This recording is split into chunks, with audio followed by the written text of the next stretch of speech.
आगे बोलते हैं। मैंने ये बता दिया था आपको कि राउंड ऑफ करते समय अगर इवन नंबर आ रहा है ना, तो क्या होगा, the insignificant digit is simply dropped. यानी अगर 2.745 है तो 74 ही रह जाएगा, मगर 735 है तो 3 की जगह 4 हो जाएगा, क्योंकि 3 ऑड था तो इवन वाला लाने के लिए हम एक डिजिट आगे बढ़ा देंगे। आगे बढ़ते हैं। इन एनी इन्वॉल्व और complex multi step calculation you should retain the in intermediate step one digit more than the significant digit and round off to proper significant figure at the end of the calculation. ठीक है, हमें round off करना है at the end of the calculation. Similarly a number known to be within many significant figure such as, ये speed of light की accurate वो है, measurement है। For speed of light in vacuum is round off to 3, है ना, which is often employed in competition. Finally remember that the exact number of appearance in the that appear in the formula like 2 pi in t is equals to 2 pi root under L by g have a large infinite number of significant figure में, जैसे मैंने आपको बताया था कि constant में significant figure infinite number हो सकते हैं। जैसे 2 है तो 2 भी हो जाएगा, 2.0 में 2 सिग्निफिकेंट फिगर, 2.00 में 3 एंड सो ऑन। ठीक है, तो द वैल्यू ऑफ पाई जो है वो आपको पता है 3.14 and so on is known for a large number of significant figure. You may take the value as 3.142 है और 3.14 for pi with limited number of significant figure as required in specific case, है ना। Example देख लेते हैं। Each side of a cube measure to be 7.203 metre दे रखी है। What are the total surface area of the and the volume of the cube for appropriate significant figures? ठीक है, मैथ्स का क्वेश्चन लग रहा है, मगर सिग्निफिकेंट फिगर की बात करिए तो फिजिक्स हो गया, केमिस्ट्री हो गया, साइंस हो गया। ठीक है, केमिस्ट्री में भी ये यूज़ होता है। एनीवेज, तो तुम्हें पता है कि क्यूब का हम कैसे निकालते हैं सरफेस एरिया। अगर साइड दे रखी है तो 6a² होता है, तो हमने लगा के देखा तो आंसर आ गया 3.1 कर दिया हमने राउंड ऑफ करके। ठीक है, ये 299 को हमने क्या करा, 3 कर दिया। ठीक है, वॉल्यूम ऑफ क्यूब की बात करें तो एक साइड का क्यूब होता है वॉल्यूम, तो 373.714 वगैरह इतना सब कुछ था, तो राउंड ऑफ करा हमने 1 डिजिट तक, तो क्या हो गया, 1 हट गया, 7 तक ही रह गया। ठीक है, कैसे करते हैं यार, मैंने आपको बता ही दिया है। जैसे 299 है तो 9 जो है वो क्या है, ऑड नंबर है, ऑड नंबर के एक स्टेप आगे बढ़ते हैं, है ना, तो उसको 10 बनाना पड़ेगा, तो 2 के ऊपर 1 आ जाएगा यानी 3 हो जाएगा। या ऐसे बोलेंगे 29.9 है, वो किसके पास है, 3 के पास, 30 के पास है, तो ऐसे आंसर है। ठीक है, कुछ ये सोचना। आगे बढ़ते हैं। या 2.9 है तो किसके पास है, 3 के पास है, तो वॉल्यूम भी हमने निकाल दिया। एग्जाम्पल देखते हैं। 2.14 5.7674 gram of a substance occupy volume. ठीक है, 1.2 centimetre cube, express its density. ठीक है, तो डेंसिटी बतानी है हमें। मास दे रखा है और वॉल्यूम दे रखा है, तो डेंसिटी क्या होती है, मास अपॉन वॉल्यूम। करके देखा तो आ गया आंसर 4.8 ग्राम पर सेंटीमीटर क्यूब। तो क्यों, क्योंकि यहाँ पे 3 significant figure in the measured mass where there are only 2 significant figure in the measured volume. Hence the density should be expressed only in 2 significant figures, क्योंकि डिवाइड हो रहा है। ठीक है, अब आते हैं rules of determining the uncertainty in the result of arithmetic calculation. क्या रूल्स हैं भाई, है ना।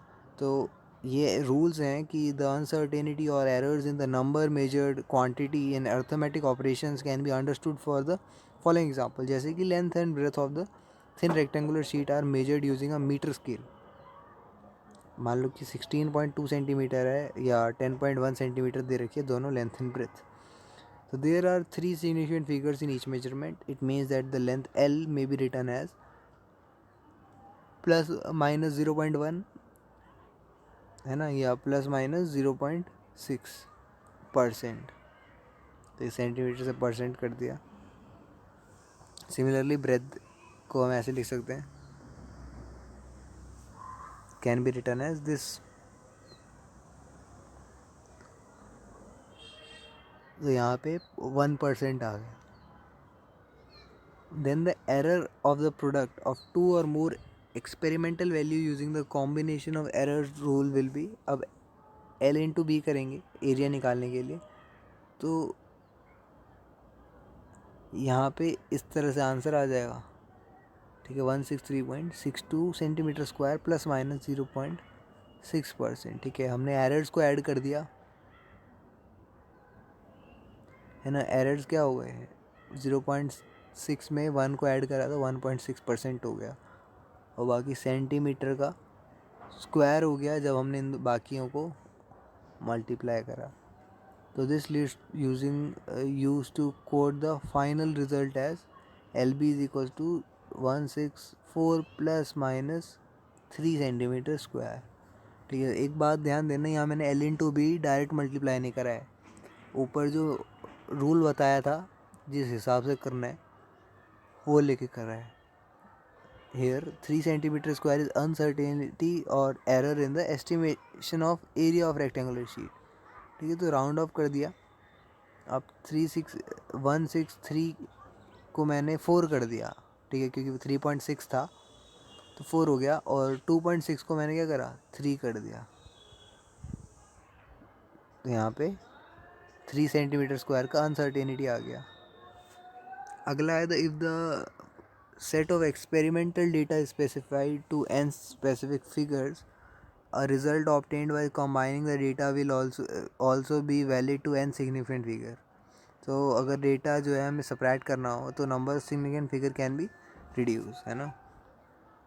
एग्जांपल देख लेते हैं, यहाँ पे लेफ्ट साइड में देखो 12.9 gram minus 7.06 gram both specified to 3 significant figures, है ना, cannot properly be evaluated as 5.84 gram but only as 5.8 gram, as uncertainties in subtraction or addition combine in a different fashion, smallest number of decimal places rather than the number of significant figures in any of the numbers added or subtracted, ठीक है। तो जैसे हमारे पास 12.9 ग्राम दे रखा है और 7.06 ग्राम है, तो इसका आंसर तो 5.84 ग्राम है, मगर हम लिखेंगे 5.8 ग्राम, क्योंकि अनसर्टेनिटी जो है वो एडिशन सब्ट्रैक्शन की कंबाइन होती है अलग फैशन में, ठीक है। मतलब smallest number of decimal places rather than the number of significant figures, तो डेसिमल प्लेसेस की स्मॉलेस्ट नंबर चाहिए होती है, हमें सिग्निफिकेंट फिगर की ज़रूरत नहीं होती नंबर ऑफ एडिट जब नंबर ऐड और सब्ट्रैक्ट होते हैं, ठीक है।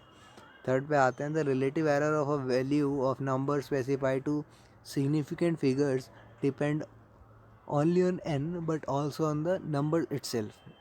क्या बोला है कि जो रिलेटिव एरर है कि एक नंबर का, वो depend not only on n but also on the number itself, ठीक है। दिखाते हैं कैसे, एग्जांपल के तौर पे देखो कि मास दे रखा है हमें 1.02 gram is plus minus 0.01 gram की एक्यूरेसी है, whereas another measurement 9.89 gram is also accurate to plus minus 0.01 gram, है ना। इसमें भी सेम मेजरमेंट है, समझ में आया, मतलब मैं 1 के कितनी पास हूँ, वो मतलब नीचे से या ऊपर से। Relative error in 1.02 gram is, तो 1.02 ग्राम में रिलेटिव एरर निकालना है तो कितने का एरर है अपॉन में कितना एक्चुअल वैल्यू है, मल्टीप्लाई 100 करेंगे तो प्लस माइनस 1% आ गई, और रिलेटिव एरर 9.89 ग्राम में क्या हो जाएगी, वो 0.1 आ जाएगी। Finally remember the intermediate result in a multi step competition should be calculated to one or more significant figure in every measurement then the number of digit in the least precise measurement। तो क्या बोला कि intermediate result जो है वो एक multi step competition में calculate करने के लिए one more significant figure in every measurement, ठीक है, मतलब एक ज़्यादा सिग्निफिकेंट फिगर लगती है than the number of digits in the least precise measurement, ठीक है, जितनी डिजिट्स हैं उससे एक ज़्यादा। So these should be justified by the data and then arithmetic operation may be carried out. Otherwise rounding errors can build up. For example देख लेते हैं, reciprocal of 9.58 calculated to same number of significant figures is 0.104 reciprocal करा है, but the reciprocal of 0.104 calculated to 3 significant figure is however 9.62. If we had written 1 by 9.58 is equals to 0.1044, then taken the reciprocal of three significant figure, we would have retrieved the original value, है ना। यानी हमने क्या करा कि जैसे एक value दे रखी है, हमने क्या करा उसको उसका रेसिप्रोकल कर दिया, यानी 1 डिवाइड कर दिया, 1 के नीचे उसको रख के आंसर निकाला। तो हमने राउंड ऑफ कर रखा तो आंसर क्या जाएगा, एक्चुअल से बड़ा आएगा, क्योंकि हमने वैल्यू को घटा दिया है ना। यही होता है, डिनोमिनेटर की वैल्यू घटती है तो हमारा एक्चुअल आंसर की वैल्यू बड़ी आती है।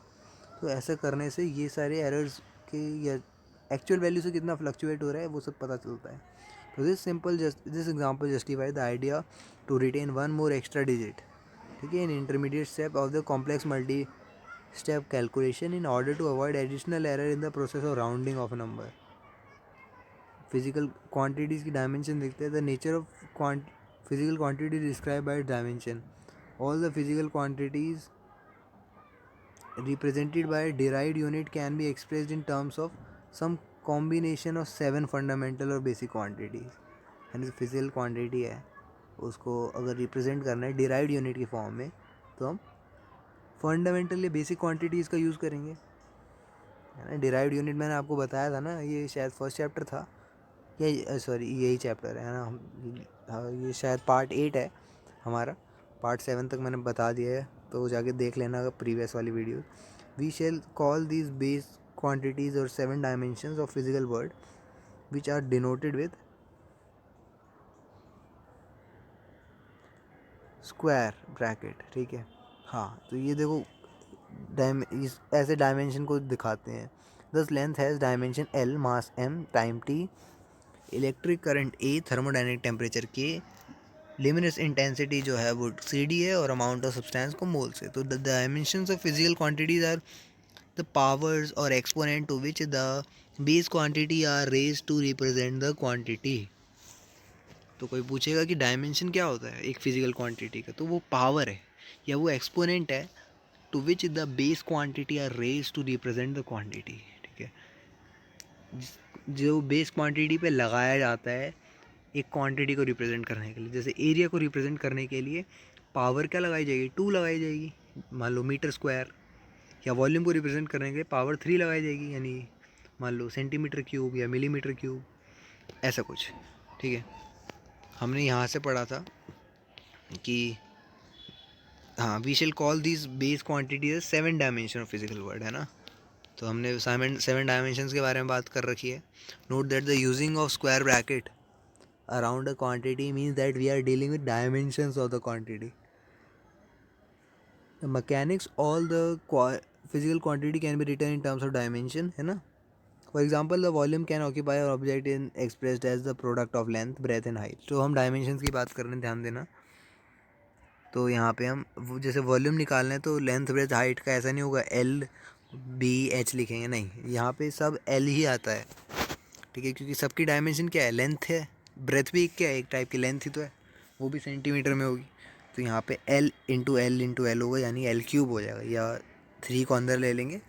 As the volume is independent of mass and time, तो it is said to possess 0 dimension in mass और 0 dimension in time and 3 dimension in length. तो ये बात ध्यान देना, वॉल्यूम 3 डायमेंशन तो है मगर लेंथ में, टाइम और मास में 0 डायमेंशन है। तो ये देखो फिजिक्स की खास बात तुम्हें पता चल रही है ना। तो अगर मैं बोलूँगा कि वॉल्यूम का डायमेंशन कैसे रिप्रेजेंट करेंगे, तो तुम बोलोगे M0T0L3, है ना, ये स्क्वायर ब्रैकेट्स के अंदर। Similarly force as the product of mass and acceleration can be expressed as F=m×a। तो एक्सेलरेशन क्या होता है, लेंथ अपॉन टाइम का स्क्वायर, है ना। यही तो होता है एक्सेलरेशन, क्या होता है, डिस्टेंस अपॉन टाइम स्क्वायर। तो वही लिया हमने, लेंथ मान लिया डिस्टेंस को, तो m/l/t² that is mlt-2। Thus the force has a 1 dimension in mass, 1 dimension in length and -2 dimension in time। तो dimension in all other base quantities are 0, ठीक है। नोट दैट, तो अब ये जर्नल हम फंडामेंटल इन तीनों को ही लेके चल रहे हैं, यहाँ ल्यूमिनस इंटेंसिटी, मोल या फिर ये सारी चीज़ों को लेके नहीं चलना, ठीक है। Note that this type of representation the magnitude are not considered. तो it is the quantity of type the physical quantity that enter, ठीक है। तो यहाँ पे हमें मैग्नीट्यूड पे ध्यान नहीं देना, यानी वैल्यू क्या आ रही है, 2.48 है, क्या है ना। अभी हम डायमेंशंस की बात कर रहे हैं।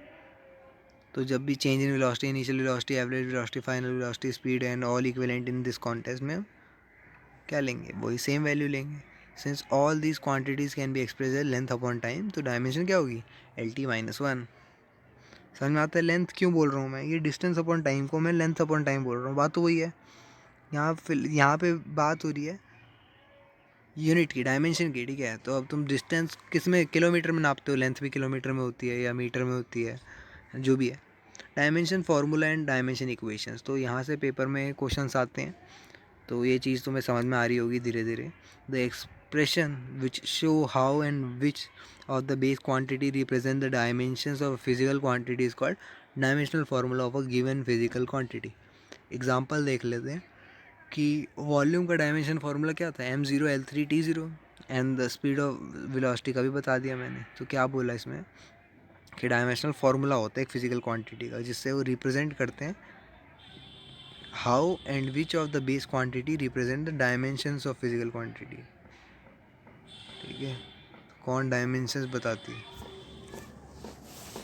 तो as equation obtained and by equating a physical quantity with the dimension formula is called dimensional equation of physical quantity. तो इस डायमेंशनल इक्वेशन में which represent dimension of physical quantity in terms of base equation, base quantity. तो example देख लेते हैं, volume है या speed, force, मास, density को हम ऐसे करके एक्सप्रेस कर सकते हैं। ये निकालने में दिक्कत तो नहीं है, क्योंकि मैंने बता दिया तुम्हें थोड़ा बहुत तरीका, मतलब थोड़ा बहुत नहीं, ये जो तरीका है फार्मूला लिखना है। और फार्मूले में जैसे मैं बोलता हूँ डिस्टेंस अपॉन टाइम, तो डिस्टेंस हमारा लेंथ हो जाता है, टाइम हमारा सेकंड वगैरह हो जाता है, तो टी ही मान लेते हैं ना। तो dimension equation can be obtained from the equation representing the relation between the physical quantity. Dimension formula of large number and wide variety of physical quantity derived from the equation representing the relationship among other physical quantity and expressed in terms of base quantities are given in appendix। हाँ, तो ये appendix 9 में जाके देखना, सारी dimensions दे रखी है, ठीक है। याद करने की ज़रूरत नहीं है, तुम खुद बना सकते हो तुरंत। जैसे अगर मैं पूछूँ कि फोर्स की डायमेंशन क्या होती है, तो तुम क्या बोलोगे, मास इंटू एसेलरेशन। मास होता है m, एसेलरेशन क्या होता है, distance upon time square, distance होता है l, टाइम स्क्वायर होता है t⁻⁻2 हो जाएगा क्योंकि डिवाइड में था। तो m1l1t-2, ठीक है। देखो मैंने बनाई, तो ऐसे करके तुम भी बना सकते हो। ये दोबारा सुनना अगर तुम स्किप कर गए तो। Dimension analysis and its application, अब एप्लीकेशन क्या है इसकी, क्यों यूज़ होती है। तो the recognisation of concept of dimensions which guide the description of physical behaviour is of basic importance as only those physical quantities can be add or subtract which have the same dimension। हाँ, तो उन्हीं लोगों की लड़ाई होगी जो same dimension वाले होंगे, यानी लाइक टर्म्स होंगे, ठीक है। Through understanding of dimension analysis help us to deduce certain relation among different physical quantities and check the derivation accuracy, या फिर जो ये सारी चीज़ें हमारी इसकी एडवांटेजेस हैं कि हमें क्या हेल्प करती है फिजिकल क्वांटिटीज़ में, रिलेशन, डेरिवेशन, एक्यूरेसी, डायमेंशन, ये सब चेक करने में। होमोजेनिटी क्या होता है कि अगर लाइक टर्म्स को चूज़ करना है ना, व्हेन मैग्नीट्यूड ऑफ टू और more physical quantities are multiplied their unit should be treated the same manner as ordinary algebraic symbol. We can cancel identical unit in the numerator and denominator. हाँ, तो multiply और divide करते वक्त change कर सकते हैं हम, है ना। मान लो कि अगर मैं बोलूँ 1 सेंटीमीटर डिवाइड 2 सेंटीमीटर, तो तुम सेंटीमीटर सेंटीमीटर काट सकते हो, ठीक है। दिखाना नहीं है, हम एज्यूम कर सकते हैं क्योंकि वो रेशियो आ जाएगा, तो आंसर आएगा 0.5 और कोई यूनिट नहीं, ठीक है। The same is true for dimensions of physical quantity. Similarly physical quantity represented by symbols on both side और mathematical equation must have the same dimension, ठीक है। तो अगर हम इक्वल टू कर रहे हैं तो सेम डायमेंशन होनी चाहिए। Checking the dimension consistency of equation, the magnitude of physical quantity may be added together or subtracted from one another if अगर सेम डायमेंशन होगी, जैसे कि मैं बता चुका हूँ, वेलोसिटी को हम फोर्स के साथ ऐड सब्ट्रैक्ट नहीं कर सकते, ठीक है। For thermodynamic temperature this simple principle is called principle of homogeneity of dimension, है ना। जैसे मैं बोलूँगा कि A X square plus B X square करूँ तो ए प्लस बी ब्रैकेट के अंदर एक्स स्क्वायर साइड में आ गया, क्योंकि एक्स स्क्वायर वाली टर्म थी वो, है ना। कोफिशिएंट ए और बी थे, मगर हमारे पास लाइक टर्म्स थी एक्स स्क्वायर वाली, तो मगर ऐसा ही होना चाहिए यहाँ पे, अगर लाइक डायमेंशन है तभी हमारे पास ऑपरेशंस होंगे। तो if the dimension of three are not of all the are not same, तो इक्वेशन रॉन्ग हो जाएगी, ठीक है। तो regardless of the symbol appear in the original mathematical relation, when all the individual dimensions are simplified, remaining dimension must be of that length. Similarly, if we derive an equation of speed, the dimensions on both the side of equation when simplified must be of length time और L T minus one, क्योंकि speed क्या होती है, distance upon time होता है, velocity भी वही होता है ना। तो अपॉन आ गया तो t raise to power one हो गई, डिवाइड में ऊपर जाके -1 हो गई, है ना। रेसिप्रोकल ऑफ टी बोल सकते हैं उसको हम। Dimensions are customary use as a preliminary test of the consistency of equation when there is some doubt about the correctness of the equation. However, the dimensional consistency does not guarantee correct equation. Yeah, it is uncertain to the extent to dimensionless quantity or function. The arguments of special functions such as trigonometric algorithm या फिर exponential function must be dimensionless. A pure number ratio और similar physical quantities जैसे कि angle of ratio, तो length upon length होता है, ये सारी डायमेंशनलेस चीज़ें हैं। रिफ्लेक्टिव इंडेक्स हो गया, ये भी रेशियो है। Speed of light in vacuum upon speed of light in medium, ठीक है। तो ये रेशियो जो है, ये सब इनकी डायमेंशंस नहीं होती। और now we can test the dimensional consistency और होमोजेनिटी ऑफ अ इक्वेशन। मान लो ये कौन सा एक इक्वेशन है, x is equals to x naught plus v naught t plus half a t square for a distance x traveled by a particle or body in time t which start from position x naught with the initial velocity v naught at time t is equals to 0 has uniform acceleration a along the direction of motion। इस तरह से लिखना होता है physics में, ठीक है। अभी तुम्हारी शुरुआत है, मतलब तुम्हें पता भी है वैसे, क्लास 9th में जब हमने कंजर्वेशन ऑफ मोमेंटम पढ़ा था ना, अगर तुम्हें याद हो तो वहाँ पे डेरिवेशन करनी थी, ठीक है। सपोज़ ये है वो है, ये फार्मूला कहाँ से आया तुम्हें पता है, ये क्या होता है, s equal to u t plus half a t square, वही तो लिखा है ये। अब मैं जो शुरू कर रहा हूँ ना, वो जीरो से नहीं शुरू कर रहा हूँ, मैं एक जगह से शुरू कर रहा हूँ। इसलिए मैं, जैसे मान लो स्केल है, स्केल में तुम जीरो से दौड़ना शुरू कर रहे हो, तो फिर एक्स नॉट क्या हो जाएगा, जीरो हो जाएगा, तो फ़र्क नहीं पड़ेगा। मगर तुम 5 से दौड़ना शुरू कर रहे हो तो 5 ऐड करेंगे पहले उसमें, है ना। तो वही चीज़ है यहाँ पे, कन्फ्यूज़ होने की बात नहीं है। डायमेंशन मान लेते हैं, अगर दोनों साइड की डायमेंशन बराबर होनी चाहिए, ठीक है, तभी हम क्या कह पाएंगे उसको कि यहाँ पे डायमेंशनल कंसिस्टेंसी है या फिर होमोजेनिटी ऑफ इक्वेशन है, ठीक है। पेपर में आ सकता है कि प्रूव करो कि ये इक्वेशन में डायमेंशनल कंसिस्टेंसी है, ठीक है। तो हमारे पास एक्स की डायमेंशन एल है, एक्स नॉट की भी एल है, वी नॉट टी की एल टी माइनस वन और टी है, यानी टी माइनस वन से टी कट गया तो एल आ गया। हाफ ए टी स्क्वायर में ए की जो होती है वो एल टी माइनस टू होती है, और टी स्क्वायर यानी टी स्क्वायर से टी स्क्वायर कट के एल आ गया। तो अब तुम्हें पता है कि देख रहे हो, जब तुम L into L plus L into L करते हो एल स्क्वायर हो जाता है, एल प्लस एल करते हैं तो टू एल नहीं होता, एल ही रहता है, ठीक है। यहाँ पे कॉफिशेंट क्या चेंज हो जाएगा ये सब नहीं है, ठीक है। मतलब हमें डायमेंशन से मतलब है, तो डायमेंशन सेम रहती है अगर एडिशन सब्ट्रैक्शन चलता है तो, ठीक है। जैसे मैं बोलूँगा 10 सेंटीमीटर माइनस 5 सेंटीमीटर, तुम बोलोगे 5 सेंटीमीटर आंसर आ गया, क्यों भाई, सेंटीमीटर सेंटीमीटर नहीं कटा, नहीं कटा। मगर मैं बोलूँगा 10 सेंटीमीटर मल्टीप्लाई 5 सेंटीमीटर, तो आ गया 50 सेंटीमीटर स्क्वायर, ओके। चलो, तो test of consistency of unit but has the advantage that we need not commit ourself to particular choice of unit, ठीक है। अगर एक इक्वेशन कंसिस्टेंसी दिखाने में फेल हो जाती है तो ये रॉन्ग हो जाती है, but if it pass it is not proved right. ध्यान देना, अगर पास हो जाती है तो इसका मतलब ये नहीं कि सही है, ठीक है। Thus, a dimensionally correct equation need not to be actually an exact correct equation, but a dimensionally wrong, incorrect or inconsistent equation must be wrong. ठीक है, तो अगर एक इक्वेशन तुम्हें डायमेंशनली सही लग रही है तो इसका मतलब ये नहीं कि सही होगी वो, अगर गलत लग रही है, अगर गलत आ रहा है डायमेंशनली तो इसका मतलब तो पक्का गलत है. Consider the equation where m is the mass, g gravity है. चेक करना है कि this equation is dimensionally correct और नॉट. ठीक है, पेपर में ऐसे सवाल आते हैं. तो मास तो एम होता है, वी स्क्वायर क्या होता है, एल टी माइनस वन का होल स्क्वायर. और यहाँ पे एम जी एच लिखा है, एम तो एम है. जी कितना होता है, जी मतलब एसिलरेशन ही एक तरह से, एसिलरेशन ड्यू टू ग्रेविटी. तो एल क्या हो जाएगा,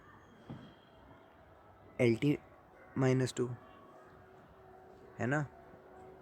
एसिलरेशन का यही होता है, L T minus to. H हमारा क्या है, वो अगेन एल है. तो पहले हम क्या करते हैं, लेफ्ट हैंड साइड ले लेते हैं.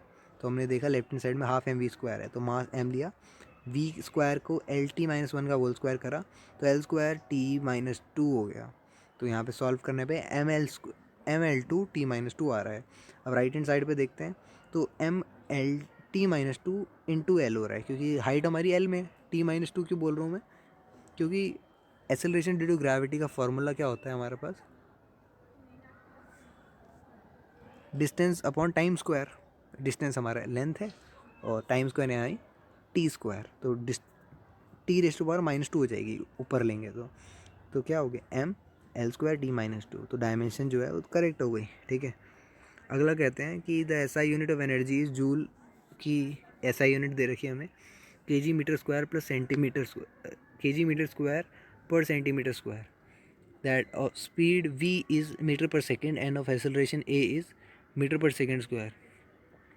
Which of the formula for kinetic energy given below can you rule out on the basis of dimensional argument? तो हम कौन सा काइनेटिक का फॉर्मूला गलत ठहरा सकते हैं.